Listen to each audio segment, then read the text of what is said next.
Well, hello and welcome to Spirit in Mind, where we discuss current events with faith and mental health perspectives.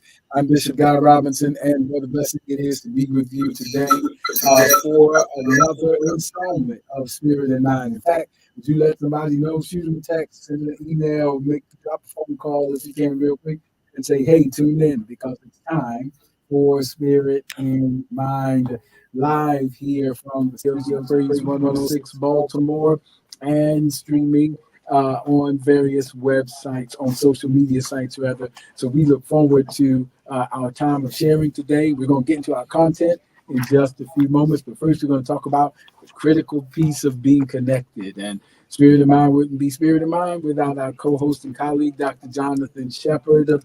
He's going to come and give greetings and share some connectivity information. Hey, good afternoon, everyone, and thank you so much, Bishop, and thank you to all our listeners out there. It is a privilege to be with you all once again on another Saturday. We have the awesome privilege to be able to bring to you material that we study, that we have prepared, and that we hope that you enjoy on a weekly basis. I tell you, Bishop, it has been remarkable the number of emails that I continue to get, and even through social media. People are hitting us up, letting us know that they are listening. And I want to put a plug in right away. We want you to please go to our Spirit in Mind Facebook page. We need more subscribers. We want to be able to broadcast directly from our StreamYard platform to that particular page, from this broadcast to that particular page. So please go there, subscribe, go there and like. And that way we'll be able to meet that quota that we need to have for that.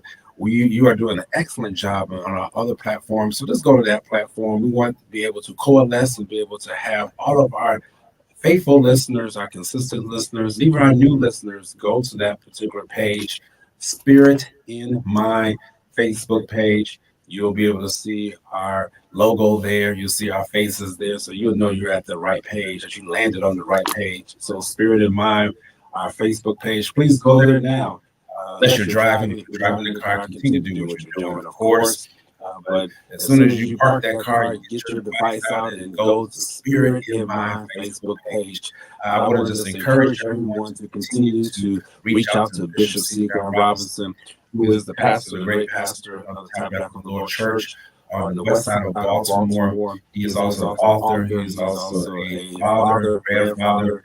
We want to make sure that you are tuning into Bishop C. Robinson, who has a word in his mouth for this time, and not just for his church, but really for the world at large. And we want people to be able to know you can reach out to Bishop CGR Ministries. CGR Ministries. You can find him on Instagram, YouTube, Facebook, CGR Ministries. If you go there, you will not be disappointed. So please go there and make sure that you like and subscribe to all of those areas. Then if you're in need of direct care services, so many people are in need of direct care services. Man, I tell you, that is such a awesome task that when people come to me are in need of services who don't even live in this area, being able to connect them with services and be able to come back and say, hey, Dr. Shepard, we were able to get the services that we needed. Recently was even contacted by a family in Alabama who was in need of services for their child. Let me just say this real quickly. It is a shame when a family is scared to call the police when their child is in the middle of a mental health crisis because we're not sure what the police will do when they are called into our homes. I know I'm right on that one. It is scary to think that we are calling in for help, and then the help ends up not helping us and could even potentially take our lives, as we have seen recently in the news. And so I want people to know that when you call and you reach out to me, I may not be able to get to you right when you need it, but trust me, I'm not like God. I'm not right on time all the time. All right, I'm not going to say that, but I'm as close to being on time as possible. And so you can reach out to me, drjonathanshepard.com, drjonathanshepard.com. You can go to my website. My administrative team will be there waiting to assist and waiting to help you. You're looking for direct care services within the DMV, District of Columbia, Maryland, Virginia area, I should be able to help you. But we should know that we have people such as ourselves, Bishop Robinson and I, who are definitely able to make sure that we can help you. And so thank you. I appreciate the people who are out there listening and letting me know that they hear a little bit of echo. Thank you. I appreciate that. And so appreciative to Pastor C. Ivan Johnson, who's out there, Minister Donna, Sarita Watson, who we just saw last week in Pennsylvania. So, yes, Bishop, that is all I have for now. This is good, and certainly we appreciate the connection. We appreciate you joining us. And for helping us to move spirit and mind forward. As Dr. Shepard just alluded to, you need to have mental health and psycho-spiritual care, really, because the need for spiritual care is high as well. And so that's why we're here to raise awareness to those issues and hopefully give us more awareness that we can pursue some things. So we've been talking about transitioning. We've been talking about living with the transitions of life. Again, I've been quoting the hymn that says, "Time is filled with swift transition. Time is filled with all kinds of gradual transitions and unexpected transitions.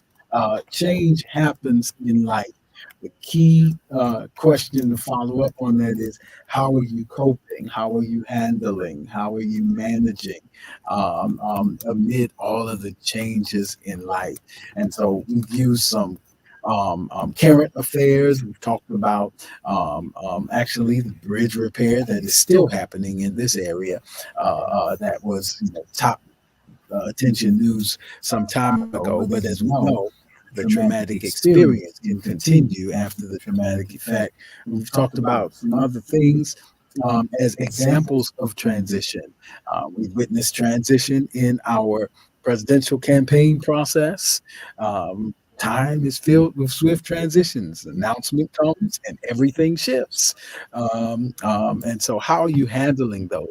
And so, Dr. Shepard is going to initiate our content for today. And we look forward to hearing from you, of course, in the chat line. If you're watching us on our streaming platforms, we welcome your insight and questions in the chat line as we discuss coping with and living in new places and transitions and dealing with transitions and soul care in the midst of transitions. So we also welcome you to call us at 443-380-2803. And thank you in advance for connecting with us and communicating. Dr. Shepard?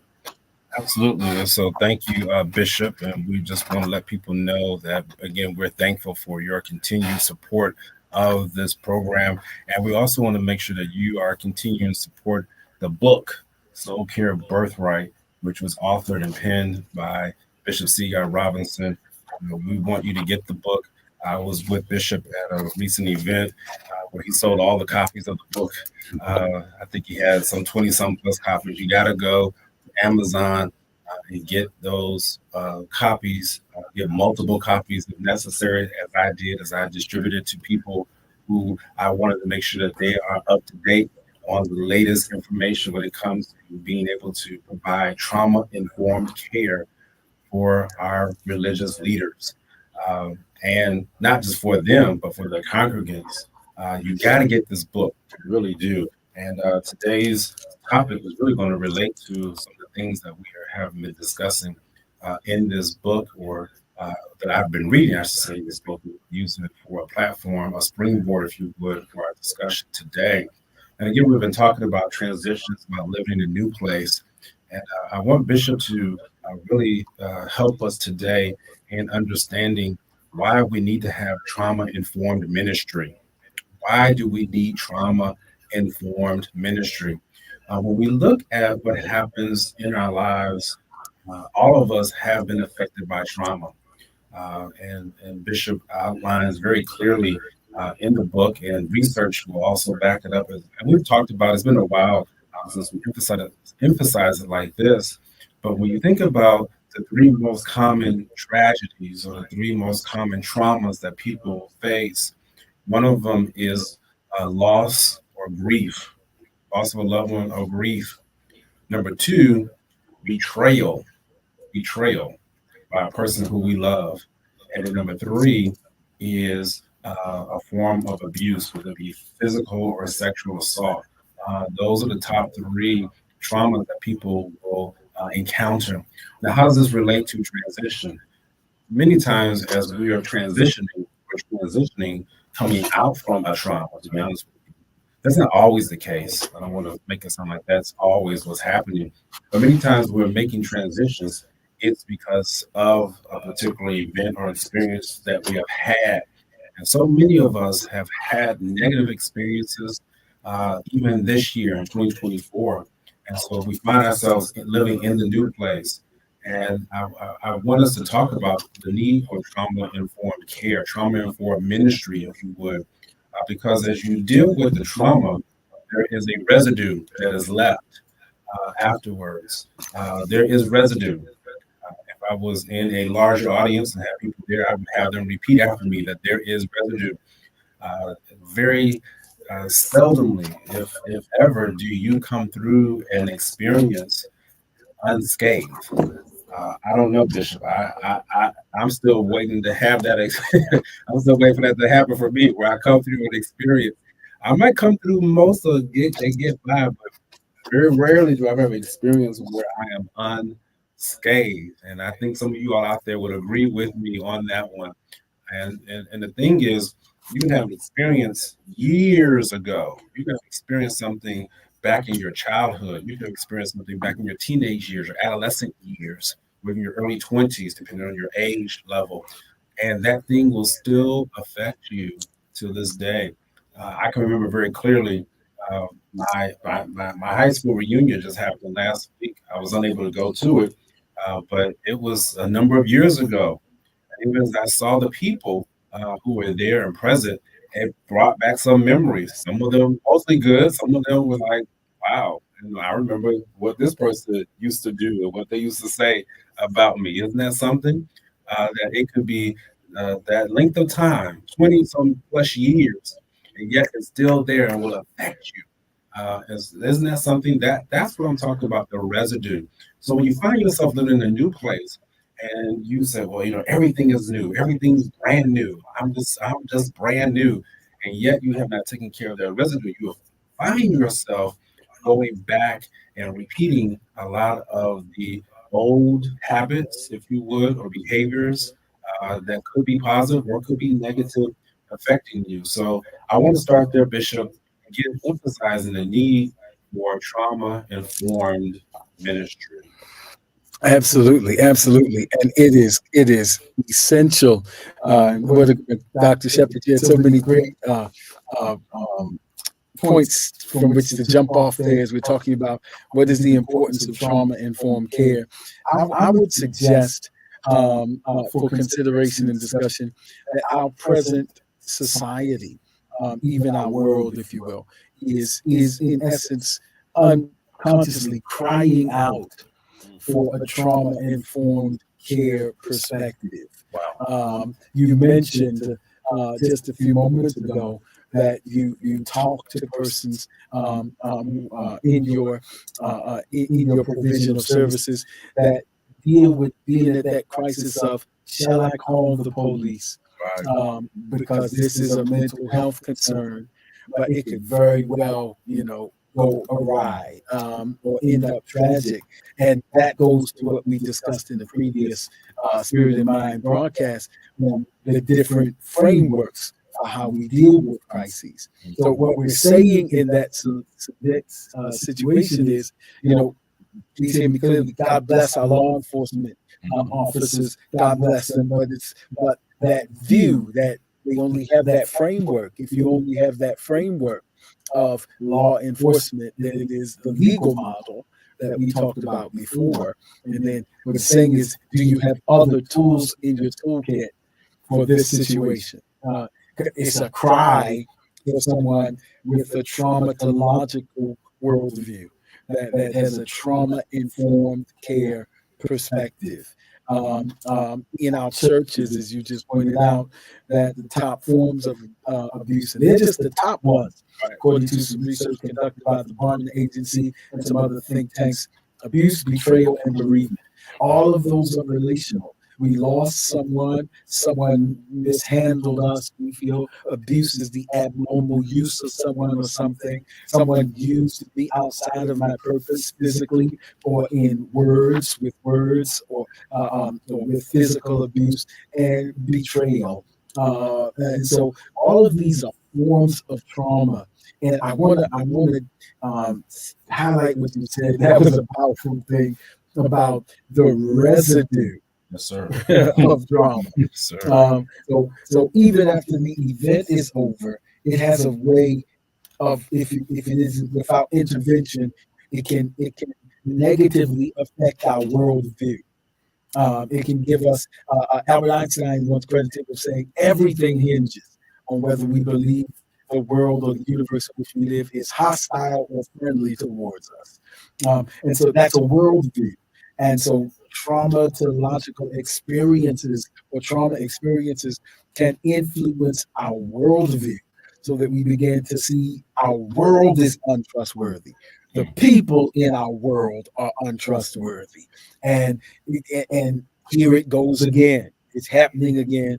And then not only does that become our worldview, but we share that worldview in the form of generational or shared trauma. We now, there's some studies that have been shown. The particular study that's coming to mind was actually done with survivors of Holocaust experience. So it can happen to anybody that's been through trauma experiences. But the particular study was done with that, and the study was done over generations, where if that's my worldview, I'm not trying to contaminate my children, if you will. I'm actually trying to help them, but the help that I'm offering is based off of a skewed worldview. Wow. So I began to teach them that people can't be trusted, Mm. or whatever the situation was that's unresolved. Institutions can't be trusted. Men can't be trusted. Women can't be trusted. My peers can't be trusted. I began to share that because that's my worldview. I'm thinking that I'm helping my children and others under my influence to survive, but I'm really sharing my trauma in a world that may not be the same world. Wow. And so that's why it's so important that we address and discuss these issues. I have a bad experience at church. This was an experience of mine. I can come up with a theme that church hurts.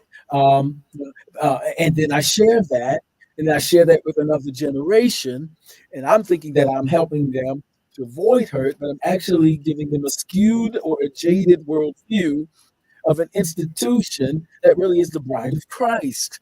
And so that doesn't mean that there aren't issues that need to be addressed, but there's a difference between saying church has some imperfections and saying that that need to be worked on. We know that because Jesus is returning for a church without spot or wrinkle, so we're not spotless or wrinkle free yet.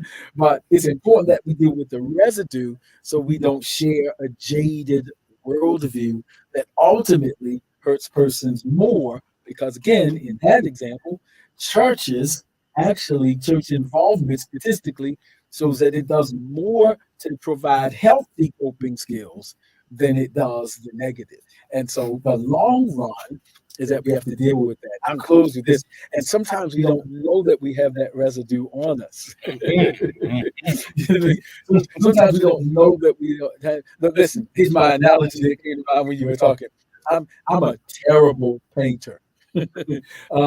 I usually, when it comes time to do that, I gotta save my coins and hire somebody to paint the building, my house. Because if I do it, even after I've finished painting, you're gonna be able to tell because I got all of this residue left on me from the scraping and the dust, and then the drippings of the paint. And sometimes I don't even know that I got it on me, but I'm carrying it around. And sometimes just because you carrying it well or seem to be carrying it well doesn't mean it ain't on.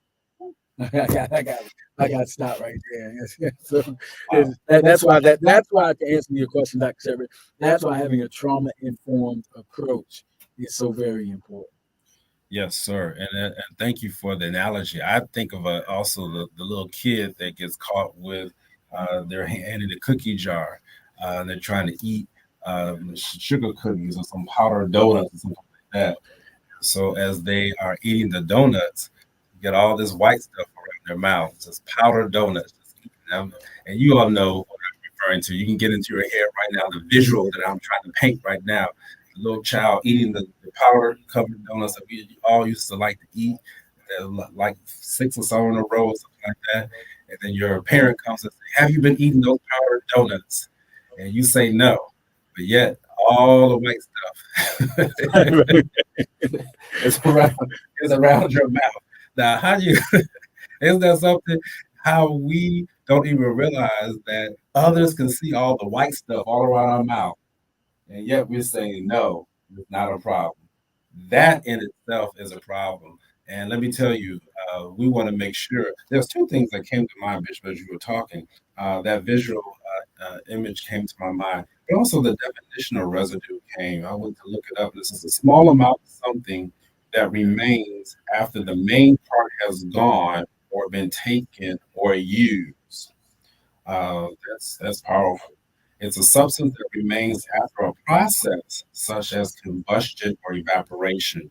So you must know that there will be something left after you've gone through the transition process, after you've gone through the process of getting help, after you've gone through the healing process, after you've gone through the transformation process.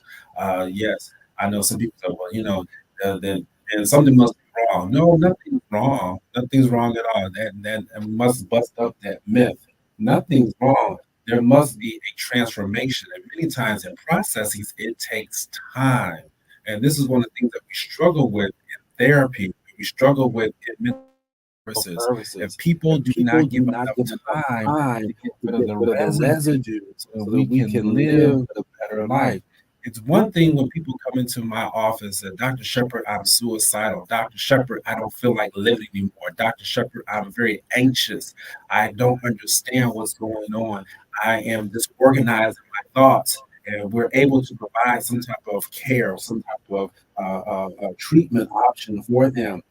But when it comes back to seeing them many times a month or 2 months later, oh, I feel much better now. I don't need any more help. Well, are you sure about that? You know, we want to make sure it takes time for the brain to heal. Just like it takes time for any bone or any vessel in your body to heal, the brain takes time to heal. And I've been really emphasizing that with my patients lately because some of them, well, how come I'm not better? I'm taking the medication like you told me. It's been 4 weeks and I should be over this by now. How are you going to be over something that you've been dealing with 40 years in 4 weeks? That doesn't make sense.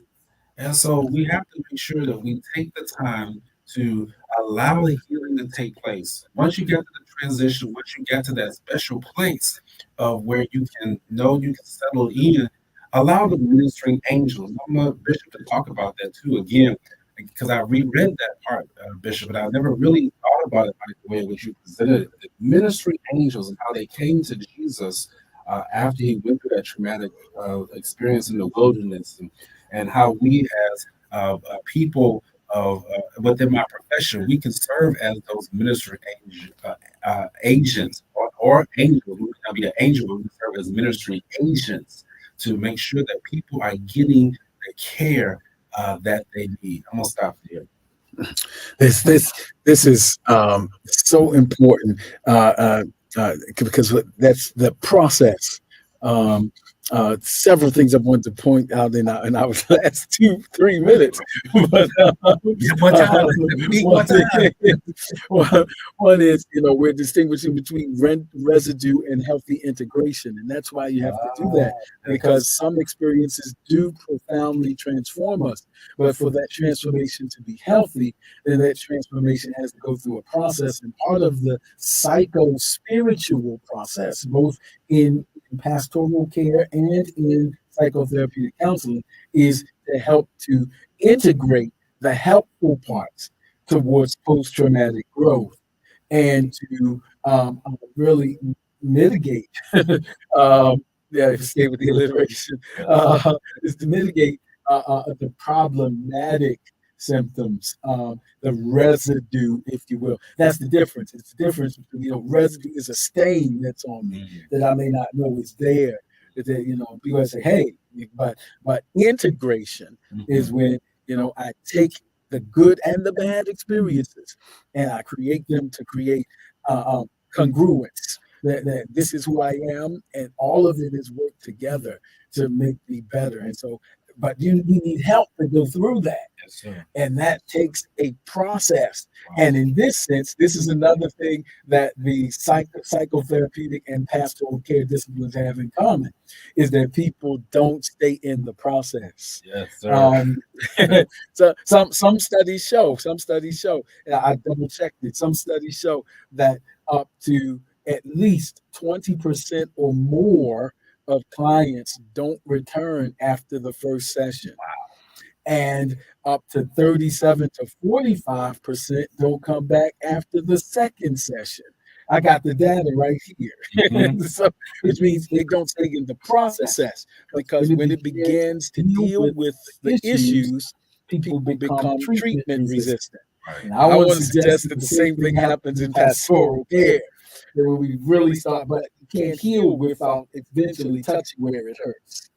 And so whenever we deal with us, because it's human nature, we become prone to abandoning the process too soon. But it's so important that we do that to work through those critical issues. Listen, Dr. Shepard is going to have some words with us, and then we're going to sign off really for the day. But Dr. Shepard. Yeah, got to get the book.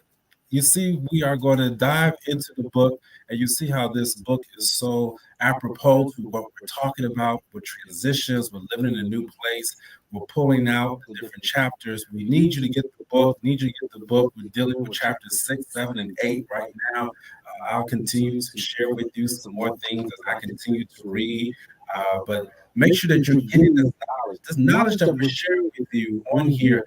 Let me tell you, folks are paying hundreds of dollars. Now, we're not giving out care now. We're going around saying they treated me on Spirit of Mind. That is not what we are doing. Hello. But we're setting you up so you can get the right care. And we want to make sure you're properly informed. Thank you, Bishop. Absolutely. Listen, again, thank you for your support of the Soul Care Birthright. It's available on Amazon. As soon as we sign off, you should get it if you don't have it yet. If you prefer the digital version, it's available in digital formats as well. So you can upload it right on your iPad, right on your smartphone. And we look forward to you joining us. We continue this conversation about caring for the soul and the importance of trauma-informed approaches to ministry, to life, really. And so, listen, by the grace of God, we want you to let someone know that we'll be right here the next time on Spirit in Mind.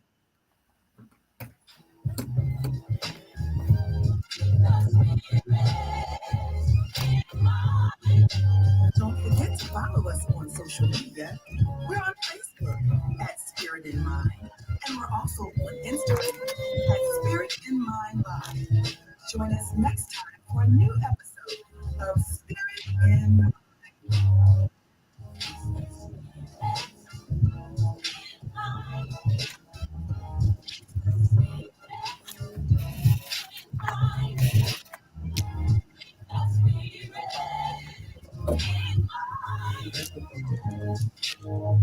This program is brought to you by Spirit in Mind, LLC.